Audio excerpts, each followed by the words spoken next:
Hello, welcome to our last of our Growing Green series for 2021. My name is Krista McGaugh.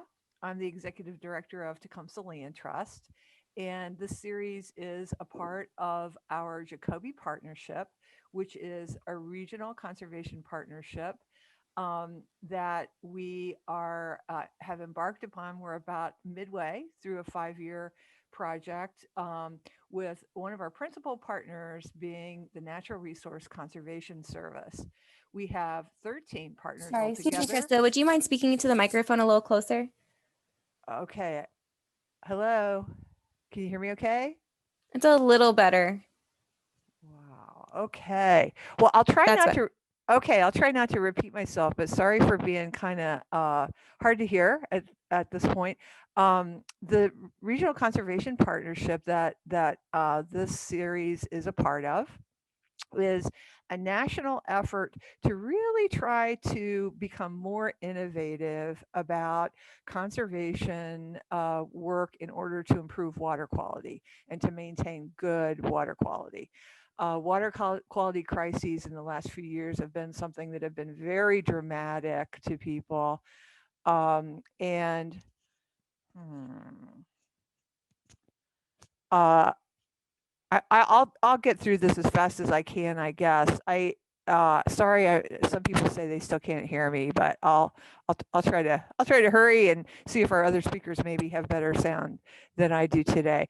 These are innovative partnerships. The idea being that if you get local people together who really care about local resources, including soil and water, and they think creatively about how to link people to best practices so that their farming can not only be productive but also can really be good for the environment. That's really worth a try. That's an important endeavor. Our legislators have been really supportive of this effort. It's a part of the Farm Bill, the Regional Conservation Partnership. It's relatively new. Not a lot of people have participated in it. Just a couple of farm bills have included it, but it continues on into the next farm bill. And it's kind of growing as time goes on to include more of the basic conservation practices that are part of the farm bill. Our partnership includes 12 local partners, and among them are our local soil and water conservation district. With us today are Meghan Moser and Cheryl Rice from the Natural Resource Conservation Service, and one being a local partner and one being a partner who works throughout the state with these kinds of special programs. And our last speaker of the day, Shakti Subaralu, is a partner at Central State who is doing soil testing as a baseline and helping us with putting together a water quality database through our 26,000 acre conservation partnership area. The conservation programs that are included as a part of our $3 million project um, are the EQIP program, Environmental Quality Improvement Program, which you're going to hear more about today and how to access, and then also the ASAP-AL program, which is a program to purchase conservation easements with federal monies. We have state partners as well that match those monies. And we have a lot of people putting a lot of time into this project. Xylem, the company that manufactures water testing equipment and sends it worldwide, is located here in Yellow Springs. They're one of our partners. Another partner is the Yellow Springs Schools. Seventh grade science teachers participate in the water testing. Central State is a very important partner in that as well.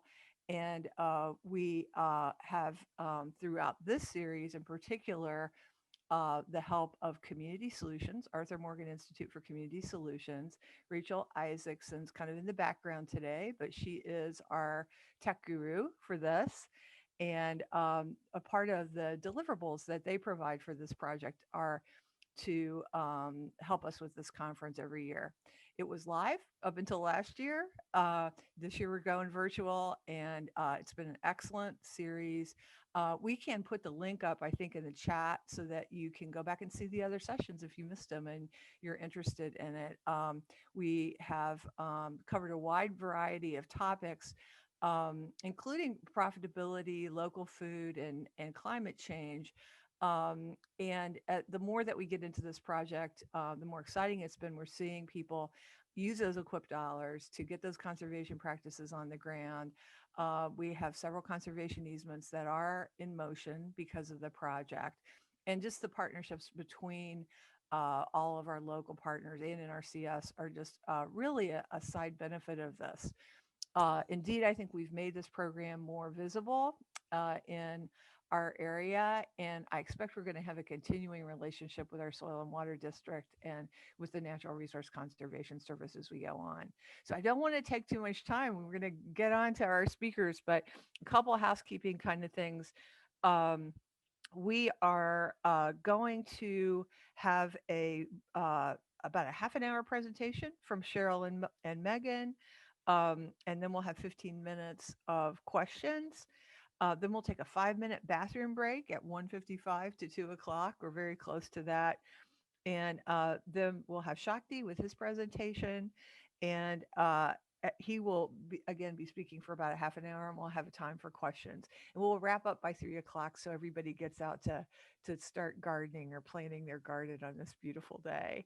And I think that Lauren Jessing is going to moderate the questions. Shall I just go ahead and turn it over to Meghan and Cheryl at this point? Welcome. Hi there, everybody. How are you today? Here, I'll share my screen. I will pull a little something up for us to take a look at. Is everybody able to see that? Good, awesome. Can you hear me pretty well? You're welcome to put something in the chat if it's a little quiet. I tend to be just the opposite. I'm usually the big mouth. I'm usually the one that's too loud. So, but I'd love to be proven wrong on a day like today, so no problem. So good morning or good afternoon now at 1 o'clock here on the first day of spring. I'm glad you're all having some time free and available to sit down and think about conservation. And to sit and think about, maybe what some opportunities might be on an operation you have some influence over, you might own. That's really what we're here to chat about today, is some of the opportunities that are out there that Krista's group and all of her partners were able to bring to the area. That was a nice targeted investment that it's coming right here to the Yellow Springs area. But a lot of these opportunities, if you aren't really from, Greene or Clark County, a lot of these these programs and these opportunities exist all across the country. Again, my name is Cheryl Rice. I do work out of the state office in Columbus, Ohio. I am in charge of the Regional Conservation Partnership Program for the state of Ohio. We've had about 9 projects in the last 6.5 years, about 7 years now. And they've ranged from covering about 20 some counties down to, just pieces of one county like this project. So they range in sizes all over the place. I'm able to come to you via Zoom, which is kind of nice. I was kind of hoping we'd head down to Yellow Springs. I know there's a good sandwich shop right on Main Street, which I've missed being able to frequent. But let's get started. Let's see here, let's do it this way. So a little bit about NRCS. So that's the Natural Resources Conservation Service. We're just a little piece, about 5% of the budget of all of the U.S. Department of Agriculture. That's all the more we are. So we're a little piece, but our whole focus is on conservation, and most of it is done on agricultural working grounds. So farmland, pasture, and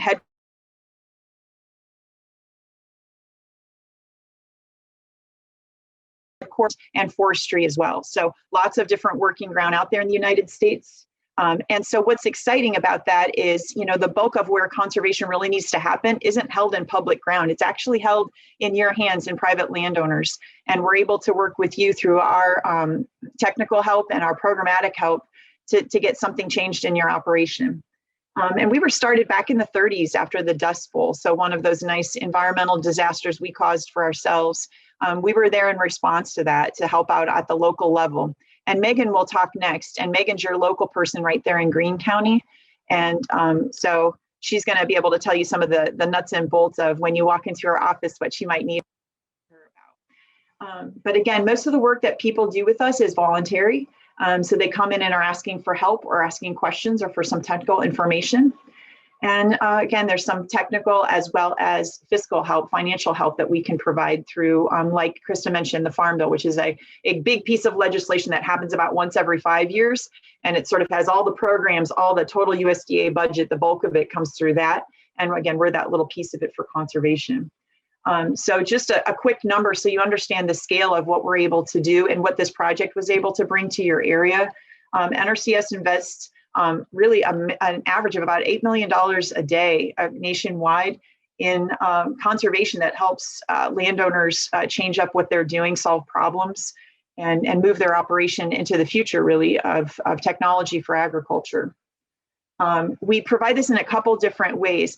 Most of it is one-on-one. So you're walking into the office where Meghan is located, or we're coming out to your operation and we're meeting with you face-to-face. And it's really problem solving and providing technical information. So different options, different solutions for what you might be experiencing on your operation, something that's causing some problems. And then we take all that data, and the hope is that it's able to change what you're doing, and it improves things over time. One of the things that this particular project is able to bring to the table, and NRCS looks for when we make these investments, is sort of new technology, new ideas, and things to make us sort of on the cutting edge of where agriculture is moving to in the future. And so this project in particular had some of those characteristics with the water quality monitoring, as well as you'll hear from Shakti later about some soil science and the benefits that come out of practices. There's always new information and new technology that gets integrated with that. So these projects like this Jacoby Creek project brought some of that to the table, and that's something NRCS is very interested in overall in how we do our work. So again, not only can make someone like Meghan give you all their technical expertise, we also have some dollars that come through that legislation that are able to fund some of the changes that can happen on your property. Most of these happen through a couple core programs here in Ohio. The Conservation Stewardship Program is one. This project didn't spend some money in that program, but it's available statewide, it's available nationwide, and it's actually open right now. So it's something to look into. Again, if you're in Greene County and you're curious, give Meghan a call. But the program that we use in part of this project is the EQIP program, so the Environmental Quality Incentives Program. And it's really to make these individual changes on your property to solve things like erosion, or a pasture that is no longer a high quality forage anymore, things that we can change for your operation to improve what's going on. And it also has environmental benefits that really help your whole community. So again, EQIP was the big one. We spend a lot of money on EQIP, especially here in Ohio. I do encourage you to take a look into it. This particular project had extra dollars specifically for the watershed, and I'll show you a map later, to invest in this program in this small area around Yellow Springs through EQIP. And Shakti is going to go through some practices, some individual things, some choices. So we call the term practices, it's basically a fix. So if you have a big mess somewhere, you have some erosion cutting through a field, there's more than one way to fix that. We call those practices, those individual solutions, those individual fixes are practices. So EQIP funds practices, different fixes for different problems. And someone like Meghan is the one that works through you which options are really the best for your operation, both fiscally and also management wise, because there's a lot of great options out there, but not all of them might be great for the management approach that you're using on your farm. So again, we do some practices, anything from forestry to pasture ground, livestock work, as well as cropland, so corn, beans, wheat, sort of commodity approaches, anything from changes in tillage to what we do for soil health. But we're able to pay a piece of that. We don't pay 100%, but we pay a piece of it. It's really an incentive payment. It's meant to take away some of the financial risk for trying something new. A lot of folks have operations and they're really looking at tight budgets, and EQIP is really meant to sort of take away that fiscal risk So you have 2 or 3 years of trying something, get your hands around it, get your brain around it, so you know how to integrate it with your operation, and then take it on without our fiscal assistance moving forward. Once you've solved everything, you kind of worked out the kinks. That's really what the program is intended to do. It's a problem-solving program, and it's meant to mitigate financial risk. And again, and Megan's going to talk a little bit about coming in and talking to her and what that looks like, and some of the planning work that gets done. And it's great because what you end up with is this great sort of composite map and all the places you need to do things on your operation, sort of all in one big plan. And then we can talk about how the fiscal program can actually pay for pieces of that. It is a competitive program, so you're competing against like operations. So somebody who's interested in high tunnels and specialty crop doesn't compete with a livestock person, but all the livestock folks compete with one another. And so we have different sort of pots of money to do those competitions. And actually this Jacoby Creek project creates its own fund pool that only funds the people right here and around Green Springs or Yellow Springs, all in Greene County right there. So it actually creates a very small competitive pool that then we rank those. We take the best projects on top, the most cost efficient solutions ranked to the top, and we move down the line then with as much money as we have available to move those forward. Like I said, EQIP kind of runs the land use type. So if you do have some forestry things that you want to do in addition to your livestock or your cropland, EQIP has some practices in there as well, some solutions that we can plug in there. Over 100 practices. And in fact, nationwide, we have over 400 and plus. And it's really kind of interesting if you look across different states, the different solutions, how they work in different parts of the country. Mostly having to do with the amount of water we have, really, and how dry it is. We're very blessed here in Central Ohio, in Ohio General, having plenty of rain to do lots of different things, but that rain can cause some problems as well. You're probably seeing a lot of water sitting around right now. I know we got a good slug of water here recently.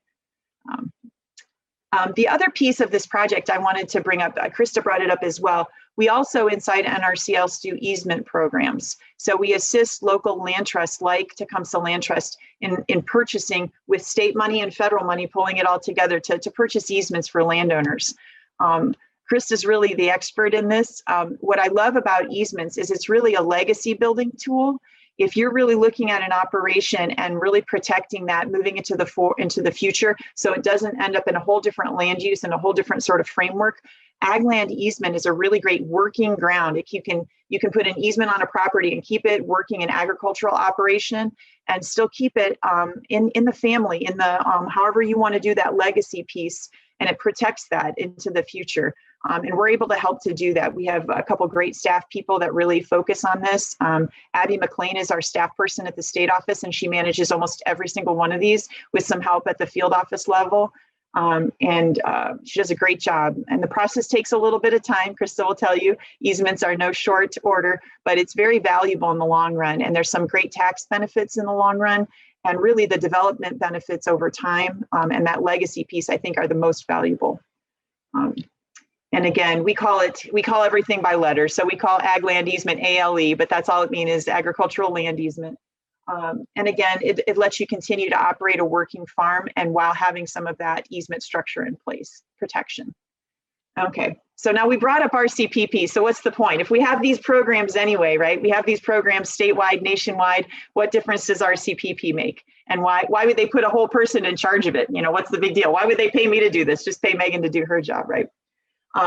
But what we are able to do with RCPP is we're able to open up partnership ideas. So if you have a targeted problem, a targeted watershed where these base programs aren't enough to keep up with what needs to happen, or you've got great community support, you've got great partnership support, and you think you can do more, a little more with it than we've been able to do in the past, RCPP is basically there for this purpose. So what it looks for is that partnership component is super, super critical. NRCS is really good at generating dollars available for these practices, these solutions, these fixes. But what we have a hard time doing is sponsoring all these small organizations like land trusts and some of these nonprofits that work in watersheds to get all that groundswell, right? To get all that interest and engagement. So partners that have that piece that we can bring in the dollars for the practices. They bring all their expertise on the other side. So that might be soil sampling or water quality monitoring. It could be all kinds of different things. But RCPP really lets us say, hey, if you're able to bring some things to the table, we'll bring some extra dollars in for our practices and easements to target your area. So they're looking for contributions and then the impact, this focused area. So some of our RCPP projects have wildlife targets. So you might think about a specific bird species, and maybe changing in your forestry practices supports this bird species. They're able to target a specific geography and those solutions for that bird in that targeted way. So RCPP has that ability to sort of target. And again, we mentioned right at the very beginning, NRCS really likes the idea of bringing innovation into projects. We're really looking at being the best in conservation that we can be. So the investments we help producers make sense, and they're cost efficient. So we're not wasting anybody's time and energy to make changes on their operation. So what does that mean? That means RCPP can bring in EQIP, they can bring in easements and put them all in one project and make additional investments in this small targeted watershed.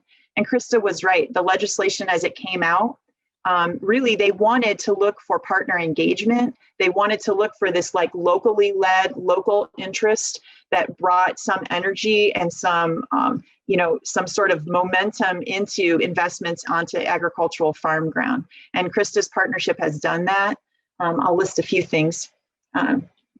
So the idea here then is not to just use our base programs to make additional investments and to target them really well. And what we look at is not only these environmental outcomes that we see on the property where Krista and Lauren and Megan have been working with people to make changes. So the obvious changes, so the erosion has stopped or the pasture's in a better condition than it was. We're also looking at runoff. What's the water leaving the farm look like? And some of those type of things are great metrics to capture as well. And the project Tecumseh Land Trust brought to the table actually has some of these components in it as well. Now, other things we would love to see in these projects, but not all of them have, we can put these in there as well, are some social outcomes. What does the community think when we start talking about conservation? Did we change their minds about water quality? Did we have any impact on the level of engagement, the level of adoption of a certain particular practice? Those are some outcomes we can do in RCPP as well. And then some of the economic ones, and I know that's part of this series that Krista has presented to you all, are some of the economic balances you need to look at when you're making changes on your operation. And that is something Megan can help you with. She can tell you about how much our program can help, and it'll hopefully make a difference on how you make your decision making on whether those solutions make sense for your operation or not. But RCPP can do all this, sort of package it, sort of create a project out of it instead of just using the base programs that we have available everywhere. There's some additional investments that come along with it. So Krista went over a couple of these, so I won't belabor them, but it is a small sort of targeted, sort of a watershed, but also a little bit of a different geography. They were able to take that wide list of 100+ practices and skinny it down to a nice set of targeted practices that they know really make a difference here in the Jacoby Creek watershed. So that way the people who want to do those most efficient practices are the ones that tend to get competitively funded here in the Jacoby Creek area. And again, Krista mentioned all of their great partners, everything from the schools and getting some kids involved so they have some awareness, and then having Shakti go out and take a look at soil sampling and look at some individual operations and giving some data and feedback to those producers. And some of the goals were increasing this EQIP engagement, so getting more people in the door to talk to Megan, to make application and try the programs, but also getting this higher level of conservation on the already existing easement properties that they already manage. So can we share more information and more insight so some of those folks can try some things on already protected ground? So those were some pretty important things. And then again, drawing in the community and doing some more outreach and education so there's a greater general awareness of what's available out there for them to do, not only for the legacy piece for easements, but also for some conservation on those properties. So here's your target area. Here's at least, but again, a lot of the program dollars that we've talked about, the broader programs exist all across the country. So if you're here from other places, I know Krista said we had some participants in other weeks from Pennsylvania. We have EQIP and other environmental programs there in those states as well. I know Megan's going to let you know to come talk to the local folks as well, because that's a critical piece. But what I wanted to share before I sign off and hand you over to Megan is the idea of RCPP really was born out of having great partners, not only nationally, but also at these local levels. So the program only works when partners want to jump in and start up and continue on the momentum of some already great work that they've already been doing. We find this in a lot of watersheds. They've already had a watershed group. They've already been doing planning, and they've got some great partners, and they're just looking to get that next level of effort and investment made. And a lot of times RCPP makes sense for them. We're talking with different watershed groups here across Ohio. And now that they've seen these few programs, the 9 different projects we've had over the last few years, they're looking like they might jump in as well and try and make those investments in their watershed. So now I'm going to give Megan some time here so I don't suck up all the oxygen. Let her tell you what happens when you walk into the offices and what you get to do with her.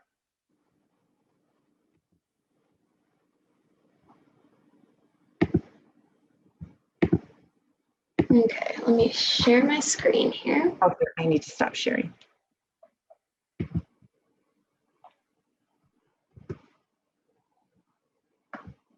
All right, can you see it? Good to go. Okay, hey everyone, I'm Meghan Moser. I just started down in Greene. January 17th was my start date down there, and I'm covering Greene and Warren counties as the District Conservationist. Before that, I was up in Champaign County, and then before that, I was down in Louisiana for almost 4 years. So it's been exciting to kind of move different places within the agency and see all these different opportunities that come up with RCPP and just differences in EQIPs and how programs are run from state to state. So I'm just going to give you an idea of when you walk in the door or when you pick up the phone to give me a call, kind of how I'll walk you through the potential application process. So the first step would be pick up the phone and give your local office a call. If you're in Greene, if your land's in Greene or Warren counties, you could give myself a call. Or if you're located in area counties, well, we can get you those numbers as well, or just look up your local soil and water office or NRCS. And basically, when you give me a call, we'll establish sort of what your existing conditions are out there on the property, whether you're a livestock operation or forestry or cropland, or if you just have a garden in your backyard and you're interested in a high tunnel and local food production. Whether you're a small farmer or a really large farmer, there's a place for you in NRCS and there's a place for you in our programs. And it's really hard to get an idea of your operation over the phone. So ideally what we like to do before we point you in a program direction is just to come out and visit with you on your property.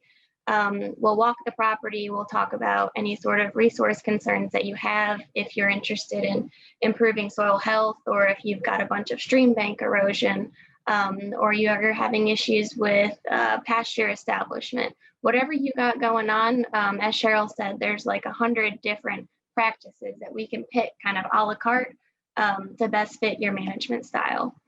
And after that conversation, if you do decide to apply with any government program, there's a bit of paperwork involved. And that little sheet you got up there on your screen is just what we would have you initially fill out. It's a 4-page application, pretty simple, name, address, and we'll also make sure that you are established with the Farm Service Agency. They are our sister agency that does all of the record keeping for us, and we'll make sure that we get you a farm and track number.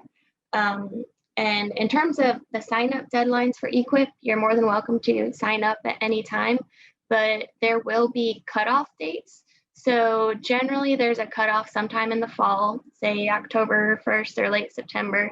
And then we'll work through the application process, and then you'd potentially get funded. It'd be sometime springtime generally. So like right now we're working on funding fall's applications. After you apply, there is some eligibility paperwork to go through, and there's 3 different components of eligibility. So there's land eligibility, applicant, and resource concern. To be eligible to apply, you do have to have a concern out there. So we're not just throwing money out at an already established pasture. We're not going to pay you to put pasture on pasture kind of thing. And then once we get your application, it's fully eligible. It will go through a ranking process. And that I think that is a common misunderstanding, is that when people apply, they sometimes assume that they're going to get funded. But there is a ranking process, and you'll be ranked in a certain ranking pool. So you're not competing against the entire state. You'll be competing, say you have a high tunnel, you're applying for a high tunnel, you'll just be ranked in the high tunnel pool. Or there's special funding pools for limited resource producers or for socially disadvantaged. You would work with your conservationists to figure out which pools would be most applicable to you and the highest chance at getting funded. And then the top ranked applicants are selected for funding. And after that, the applicant would be notified saying, hey, you got funded, I'll give you a call. And then at that point, all those practices that we had in your application will make what we call a schedule of operations, or your contract. And say you have 5 practices that you applied for. Say you want a high tunnel, you want cover crops, you want a soil sample and apply nutrients out there. We'll make a schedule, normally from 1 to 3 years, and we'll schedule those practices out in a way that makes sense with your schedule and your management. We're not just going to write up a contract and say, okay, by this time next year, you got to have everything done, because that's just not realistic. And it's also important to know that NRCS is a cost share program, so we are not going to cover 100% of the costs. Say we cost share on a cross fence to divide a pasture. If you do a lot of that work yourself and you don't contract it out, you might see closer to that 80 to 90% rate, but you might be out of pocket some costs. It just depends, and price of wood's crazy now, so it might not be close to that. So with any practice that we would schedule in a contract, we do have standards and specs that you'd have to meet. So generally when you'd receive a contract, you'd be given all that up front. So you'd be given a job sheet of what to plant, this is a cover crop, for instance. You'll be given a job sheet of what to plant, when to plant, the proper rate of pure live seed, and you would know all that up front so that when the practice is installed, there will be myself or someone else will come out and do a site check, make sure that there is in fact cover crop out there, and we'll probably ask for receipts and seed tags to verify. And then after that, you would just be reimbursed that cost share amount that was on your contract, again, that you would know up front.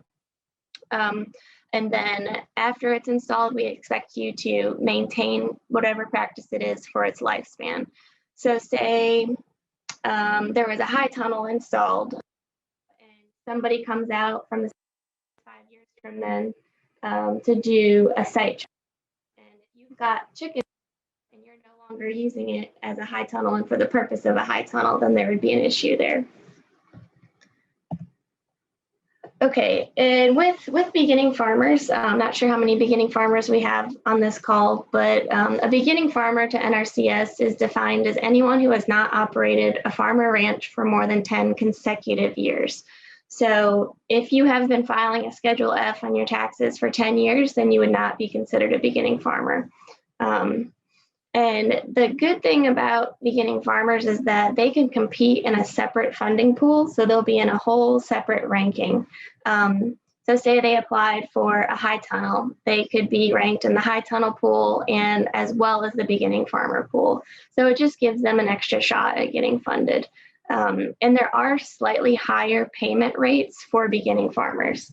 And I have a little scenario here.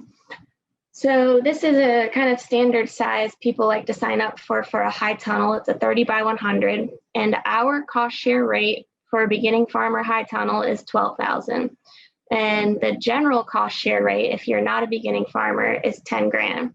Now, I've seen a quote for a 30 by 100 high tunnel that was 14,000. So you can do the math of kind of how much you would be out of pocket cost on that. So here's my contact information as well as Elizabeth. She covers Warren County. But really, if you're interested in these programs, the first thing is just to give me a call and have me come out so that I can see what we've got to work with. We can print off some maps and soils maps and whatever your goals are for the property. Again, if you're farms, big or small, there's definitely a place for you in our programs, and we're more than happy to help. So I think that's all I got. We're ready for any questions. All right, great. Cheryl and Megan, thanks so much for both of your presentations. So just to say, everyone, just go ahead and put any question in the chat. I see we have a couple here. Krista asked, is a landowner who rents their land eligible to apply for EQIP? Yes, absolutely. And it could be too, if there's a structural practice on that, we might just need something like the landowner to sign off saying that they're okay and they're aware that that practice will be out there. Okay, great. And so how do they work with their farmer exactly to, do they have to negotiate that with their farmer somehow, the EQIP contract? Yeah, it would just be a conversation. And if it needs to be a three-way conversation with myself and both of them, that's fine too. But generally, if people are putting conservation on the ground, they're pretty willing to cooperate. Great. Okay. And I see a question from Fred here asking, can a landowner who is not a producer get help? Can you get advice even if they don't need any reimbursement? Oh, sure. Absolutely. Yeah, we can offer technical assistance. If you just want to call and want some advice on putting different seed species out, or I mean, whatever it might be, yeah, we're more than happy to help. And we can even develop a full conservation plan for them. And that conservation plan doesn't even have to go to a contract. It doesn't have to have any dollar amount attached to it. It can just be our advice. All right. And then Jim asked, can the hoop house be moved to another? So if someone had cost share assistance for a hoop house, could they then move that to another property later on? If it lasts until after the lifespan, sure. But I'm pretty sure with the hoop houses, they're cemented into the ground. Yeah. So it's not going to be something easy to move. Yeah, and that's a really good point. So what Megan mentioned earlier, that we have sort of a typical standard and spec. And what we generally do for high tunnels is sort of those kits that you find in magazines that you would purchase the whole kit so everything comes together. And most townships and certainly most municipalities require that to be anchored appropriately. So generally they're in a pretty decent foundation to keep it in place. Now that said, after, like Megan said, after the lifespan, after that piece is done, you will have, what's remaining, what lived past that lifespan. And I do have a few producers that, 7 years out still have the framing and things, and they've done, different things, picked it up and moved it to a better spot. But it would take a little bit of doing. Okay. Great. One question I have is, I don't know if everyone realizes this, but how does NRCS work with the soil and water districts? And because soil and water districts are in every county of the US, right? And so I'm just curious if you guys could talk about how you work with soil and water. Mm-hmm. And what soil and water does, what they do differently. Every office I've been in so far has been very in terms of cooperative agreements with the district and how much work they do with us. A lot of times that gets based on how much they get reimbursed by NRCS and the Farm Bill. But luckily in Greene, we have a really good relationship with the district where any sort of structural or engineering design work that is now being done by the district, and then it gets sort of relayed through NRCS through the approval process. So for instance, for grassed waterways, that would be something that our district would design. Megan's right that every county is slightly different. So, again, if you're from Pennsylvania or New York or Texas, your soil and water district might be very, very different, even just from county to county. And Megan's right that some soil and water districts are very well funded. Ohio has some very robust, very decent funding. So most of our soil and water districts are pretty robust. They have a decent staff. They've got an administrator, a couple of technicians, and oftentimes they work hand in hand with our district conservationists, our staff, and they're almost doing, nearly identical technical work to us. In other parts of the country, I can think of Illinois and Michigan, their soil and water districts are not as well funded, and they struggle a little bit more. So they may have a smaller staff and they may not have as many technical people to help us with our planning work and with the work that we do with landowners. Almost all of them have an educator, and they are working all over the place to get the word out about conservation. But it really just depends. The best way to find out is actually to go to your soil and water district, because Lauren's right. Almost every county has a soil and water district. And we have a staff person covering all those same counties. They may not always be residing in the exact same place, but like Meghan covers and does work in both counties. And so there's somebody there to do the work. So even if you don't see us sitting at a desk, we have someone there to do that work. So it's a great question. Great, thanks. We have another question here. Can EQIP be used to remove honeysuckle or other invasives? Yes, absolutely. So we work very closely with the Forest Service, and with any forestry application, I can take it and I can go out and do the initial site visit. And then most times I'll relay all that information over to our local service forester, and he's going to work with the applicant directly. And there might be more than honeysuckle that needs removed out there, and maybe they could come in with a tree planting afterwards. Lots of different options there. Great. And I know that in our specific Jacoby partnership, we've had a few projects that honeysuckle removal projects Yes, definitely. that received funding.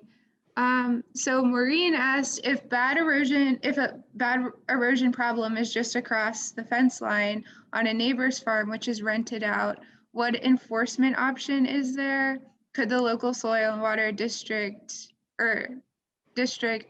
say they cannot?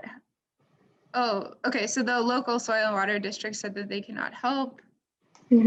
Yeah, so we're not regulatory. We could go and offer advice and sort of be a little bit of a liaison and kind of get everyone together and be like, this is what we've got to work with. But in terms of telling someone what to do, we can't do that. It's a precarious position. And I think, Maureen, you've got a really interesting predicament. There are some practices that we do at sort of property lines, knowing that you're having a problem coming over from someone else's property. It's worth having, the soil and water staff go out there or our staff go out and take a look, because there may very well be a solution or something that we can build and at least have it do the best that it can in that position on your operation. And then the rest of it is relationship building, right? Just like Meghan said, maybe it's something where you get a chance to go talk to them, even if it's rented ground. If they think they're losing value over time, that renter over time won't be interested in continuing to rent there because it's losing. It's worth the conversation. Sometimes it's just talking to the renter and seeing if they're going to change their tillage management or their crop rotation, and it might make a big difference. So a lot of that ends up being more relationship than necessarily environmental. But it's a quandary. You're not the only one in those boots, unfortunately.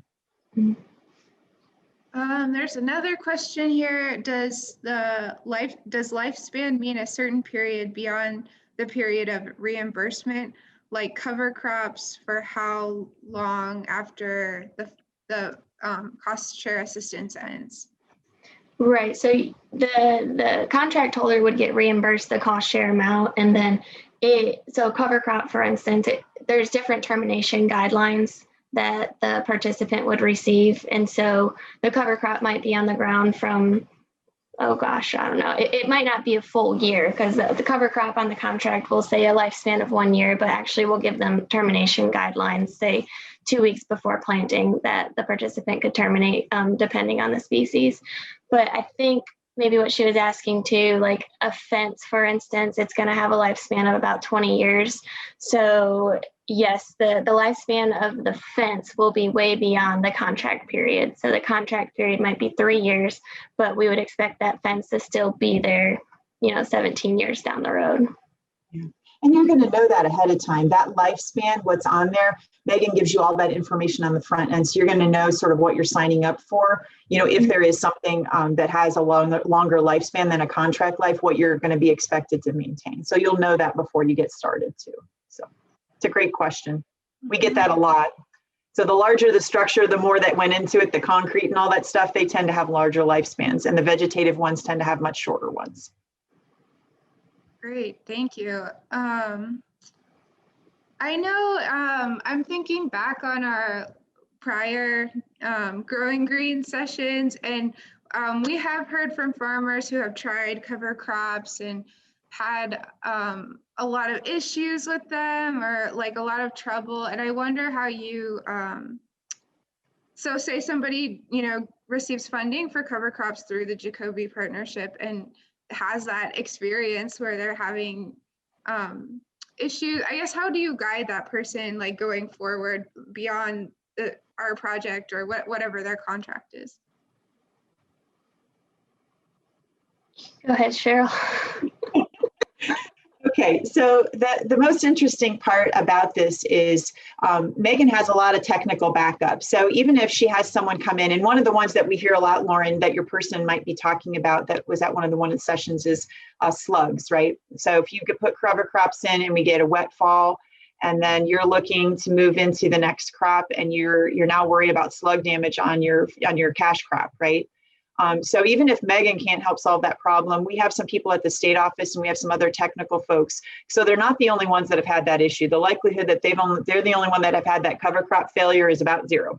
Okay, so the good thing is we have some other folks that are working statewide that have some experience and have some help. There is some grace in this process that if you try and you fail, that there's some grace that's given in there. So don't feel like you're up against a wall and Meghan's out there, you know, critiquing your skill there, because part of the reason the program's in place is we want you to try and do everything we've asked you to do and then see what happens, see if it does work for you. The good thing is the standards and specs that Meghan gives you are very well tested, and Shakti will give you some evidence to that. When you look at practices, a lot of these type of things have been tried lots of different ways. So the advice that we give out is like those 99% success rate kind of approaches. We all know that we've had crummy years. You know, we've had a couple really dry springs, and then we had 2 years ago, we had a super wet spring. So everything just sat there. And in fact, you know, we tried to do cover crops mid-season to prevent weeds from taking over fields. So yeah, the big thing that you need to do is really follow the guidelines that she gives you. And then also, you know, as you're seeing the very beginning of a struggle, come back and contact us. Because even if Meghan doesn't have the answer, there's other folks we can contact that are within our agency or with Extension and other folks that can help us problem solve for you, so you don't end up in a real pickle by the time you try and get a crop in there, you know, following your effort with cover cropping. So it's a good question. It's a good point. Great, thanks. Marie asks, can you give some examples of fencing projects? Sure. A lot of times we'll install fence or cost share to install fence to implement prescribed grazing and rotational grazing. So if you have 3 paddocks and you want to convert them to 6, we can definitely help with that. And not only with putting the cross fence in, but also making sure that the pasture that we do fence off has water. So we could pay to run pipeline and install a watering facility, say, between the fences. And the biggest thing with any livestock operation is to get the idea of prescribed grazing across. And we work with a lot of different grazing specialists too, that'll help. And also with fences, we mostly just cost share on cross fences, but in certain situations we can do perimeter fences, but they're very specific, like with cropland conversion, for instance, or fencing off like a sensitive area, like a stream or wetland or something like that. Thank you, Marie says. So I have a question about, so I understand EQIP, there are different pools of EQIP. So we have our specific Jacoby Partnership pool of EQIP funds. So because it's a small area, those perhaps people have a higher likelihood of getting funded if their project meets the goals of the Jacoby Partnership. But say someone doesn't live in our partnership area and is hesitant about signing up for EQIP, or just, they haven't been funded in the past. And I guess what would you say to that person if they would love to get some assistance, but they are feeling kind of downtrodden on their likelihood of getting funded, and how you would guide that person? Yeah, and we definitely run into that quite a bit. I think I'm sitting on a couple applications that have been trying for 3 years to get funded, and it could be something too, to where if they're installing a cross fence and that's all they need, it's just, sometimes it's just not enough. And we could start talking about, say, putting a pollinator planting out there, or trying to look at their operation in more of a holistic view instead of just a one resource concern kind of application.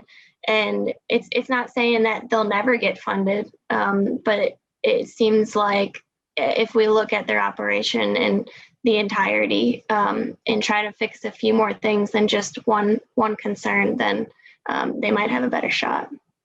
I see. So just to clarify, so they're the more concerns they are addressing through their application, that application can move up in the ranking process. Is that true? Generally, but there's also going to be things that we can't control that our ranking tool takes into consideration, like the soil types and the watersheds, and stuff like aggregate stability. What's another one? Organic matter. Stuff like that, that's completely out of our control and the producer's control. Yeah. So if you think about it that way, if you've got two landowners who both want to do cover crops, and one producer has a very flat field with soil that's not highly likely to erode, and one of the other producer has a very steep field with very erodible soils, the idea that the ranking tool is going to pick the more vulnerable field first. So if we're going to spend money and fix something, we're going to fix the worst case scenario before we fix the less worst case scenario. That's not to say what you want to do and your practices wouldn't be valuable on your operation, but it's kind of comparing again with other people who are applying for the same kind of things that you're doing for the same reasons you are. And that's why there's a ranking in and of itself. So those dollars are spent the most efficiently and have the most bang for the buck. And that's sort of the nature of how Congress has sort of arranged the program out of how the statute sort of frames it. And Megan's right. The next best question is this the only thing that you want to do? It's really not about size. It's not even like, somebody does 1,000 acres of cover crops, somebody does 3,000 acres of cover crops. It's more about, have you really looked at all the different things that you could be potentially looking at and improving? And in pasture, what I find, at least for most of them, the fencing is great. But if somebody takes a really close look at their pasture, there's almost always some pasture improvement work that could be done. And it's just the nature of the way the weather is in Ohio. We have a hard time keeping plant population structure, and we have a hard time keeping those pastures from getting mudded up. Right? We have a hard time with rutting and some soil issues with it. So if you really want to try some cutting edge stuff, and the fence is really critical for what you want to do, take a close look at how well you can do in some of the other practices and see if there isn't something, and you don't have to do it on your whole operation. Pick one area that you want to jump in on and really learn how to do it before you do it everywhere. And that's a strategy that has worked for some other folks. Great. All right. Thank you. So I guess when we hear that in the future, we should say, keep trying and see what else you can, look at and improve on your farm. So we're right now at 1:55, and I do want to make sure everyone has the chance to move their legs a little bit before we jump into Dr. Shakti Subbarayalu's presentation, and from Central State University, and his work monitoring the soil and water quality outcomes from these conservation practices we've been talking about. So we will be back here at 2 o'clock. And if you think of more questions for Megan and Cheryl, they said they will be able to stay on the line. And so we can have questions for all of our presenters after the presentation. So thank you both, Cheryl and Megan, for the great info.